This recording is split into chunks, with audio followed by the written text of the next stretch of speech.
Amigos, bienvenidos a su espacio Reflexineando. Esta semana vamos a hablar sobre el premio Ariel, que es el reconocimiento, la estatuilla que se otorga a lo mejor del cine mexicano cada año y que el próximo lunes 24 pues tendrá su más reciente edición. Más que hablar del premio como tal o de las ganadoras, pues vamos a hablar de tres casos de películas que a veces estuvieron nominadas, a veces no, pero que no ganaron. Sin embargo, se encuentran entre lo mejor del cine mexicano, son títulos que forzosamente forman parte de la lista de lo mejor de nuestro cine y que no ganaron el Ariel, a diferencia de las que sí lo ganaron esos años y que hoy prácticamente están en el olvido. Así que reflexionemos.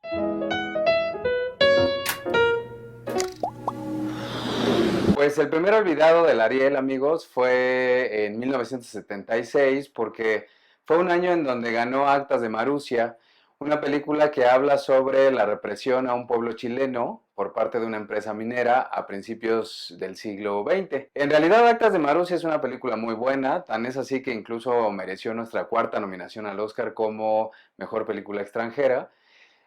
Sin embargo, tiene ahí un pero, que el director, Miguel Litín, pues es chileno, el autor de la novela en la que se basa la historia, Patricio Mans, es chileno, y el protagonista es italiano, y la historia es chilena, ¿no? Entonces, realmente parece que estamos viendo una película chilena.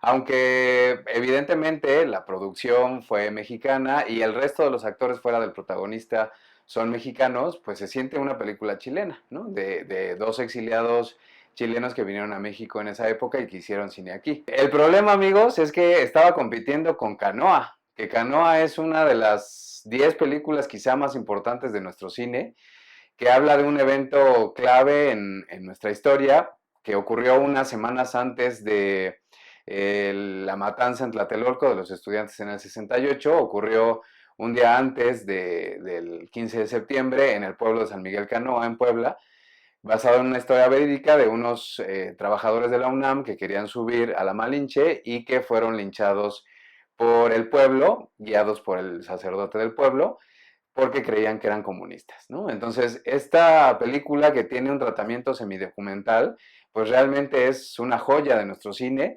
por la forma en que está desarrollada, que parece un documental, y por el trasfondo de ignorancia y de fanatismo religioso que se aborda en la historia. Entonces, aunque Actas de Marusia es una película bastante loable, bastante digna, pues bueno, junto a Canoa, que es una joya de nuestro cine, pues Canoa debió de haber ganado y no Actas de Marusia, como lo evidencia finalmente la trascendencia de ambas películas en el tiempo. Y a eso habría que sumarle, amigos, que las otras dos películas que Felipe Casals, además de Canoa, hizo durante el sexenio de Luis Echeverría, que son Las Poquianchis y El Apando, ni siquiera fueron nominadas en sus años respectivos. Entonces, realmente es una pena que Felipe Casals no haya sido reconocido por el Ariel, y eso quizá explica que haya sido entonces compensado con películas menos trascendentes que las tres que menciono en los 90, pues porque el Ariel se había olvidado de este gran cineasta nacional. La segunda gran omisión del Ariel en la historia de la premiación, amigos, pues es en 1992, en donde la ganadora fue Como agua para chocolate, que se entiende un poco porque pues fue toda una revolución comercial esta película en 1991, dado que uno de los libros más vendidos en la historia de nuestro país ha sido Como agua para chocolate, escrito por Laura Esquivel. Entonces, esto motivó al esposo de Laura Esquivel, Alfonso Arau, a hacer la adaptación cinematográfica. Él había hecho algunos cortometrajes, algunos trabajos menores en Hollywood, y entonces se vino a México a hacer su primer largometraje. Y realmente creo que las dotes fílmicas de Alfonso Arau son bastante limitadas, ¿no? Eso se vio reflejado en que pues, la película es agradable, porque el libro es agradable, pero este realismo más mágico ubicado en época de la Revolución da como resultado una película ciertamente cursi, ¿no? Bastante impostada, diría yo, como muy fingida en el terreno de las actuaciones. La única que destaca quizás sería Regina Torné, pero ni Lumi Cavazos ni Marco Leonardi convencen totalmente en sus papeles. Digamos que plásticamente la película es atractiva, pero se siente un poco prefabricada, ¿no? No se siente una película que fluya normalmente y que sí llega al público porque pues es melodramática, pero no va más allá. Compitió ese año con La Perdedora, que fue perdedora porque ni siquiera fue nominada a Mejor Película, Solo con tu pareja, que es la primera película de Alfonso Cuarón, su debut en el largometraje, y que habla sobre un hombre que es engañado por una de sus aventuras, haciéndole creer que tiene SIDA, y es una comedia de situación que nos obliga a seguir al protagonista, Daniel Jiménez Cacho, en su resolución de suicidarse porque cree que tiene SIDA. La verdad es que es una película muy light, pero sí creo que es una película clave en la historia de nuestro cine. De entrada, por cuestiones de producción, está muy bien acabada, la fotografía, por ejemplo, es de Manuel Lubezki, que es una joya, y también, de hecho, Emanuel Lubezki fotografió Como agua para chocolate, pero creo que hay mayores logros estéticos en la película de Cuarón. Y aunque es una película light, pues habla de que para la época que se está viviendo es un tipo de cine mexicano que recupera al público que había perdido confianza en nuestro cine debido a las crisis y a la mala calidad que había tenido el cine en nuestro país, y que hizo que la gente regresara de cierta manera a las salas y le diera su voto de confianza al cine nacional.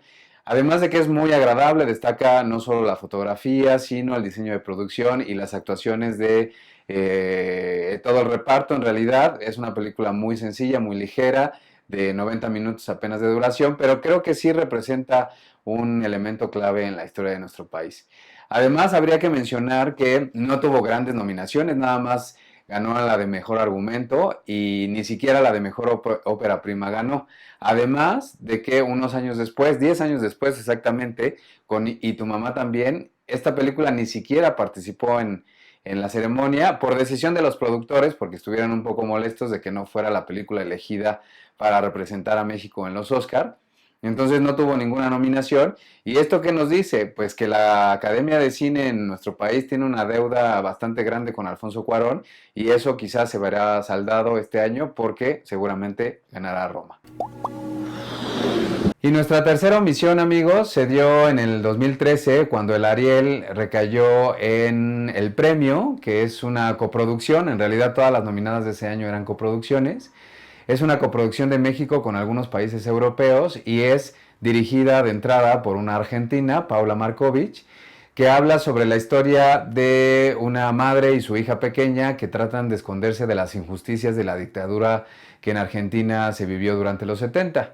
Las actrices, por supuesto, son argentinas, la historia ocurre en Argentina y entonces pasa un poco algo similar que de lo que mencioné con Actas de Marussia, porque la película es buena, ¿no? En realidad tiene muchos valores, sobre todo porque la mirada de un asunto de enorme gravedad es la de una niña pequeña, pero se siente que estamos viendo una película argentina, ¿no? O sea, se siente realmente una producción extranjera más que una producción nacional. ¿Cuál fue la perdedora? Pues después de Lucía, porque después de Lucía ni siquiera fue nominada a Mejor Película, solamente tuvo 3 nominaciones a Actor, a Actriz y Guión, que fue la única que ganó.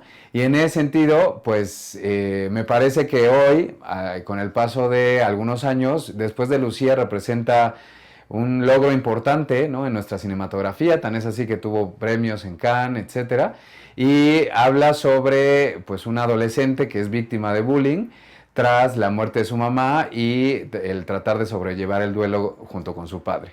Es una película que realmente vale mucho la pena, que tiene una dirección actoral como muy naturalista, como muy improvisada, que realmente le da un toque especial y que habla de un tema como muy vigente hasta nuestros días. Entonces, me parece que sí, definitivamente después de Lucía debió de haber sido la ganadora del 2013. Amigos, muchas gracias por acompañarnos una semana más en Reflexineando. Los esperamos como siempre la semana entrante. Y en lo que llegamos al próximo video, por favor no se olviden de visitarnos en nuestras redes sociales, interactuar con nosotros para que nos digan qué les parece el contenido de este espacio. Muchas gracias y hasta luego.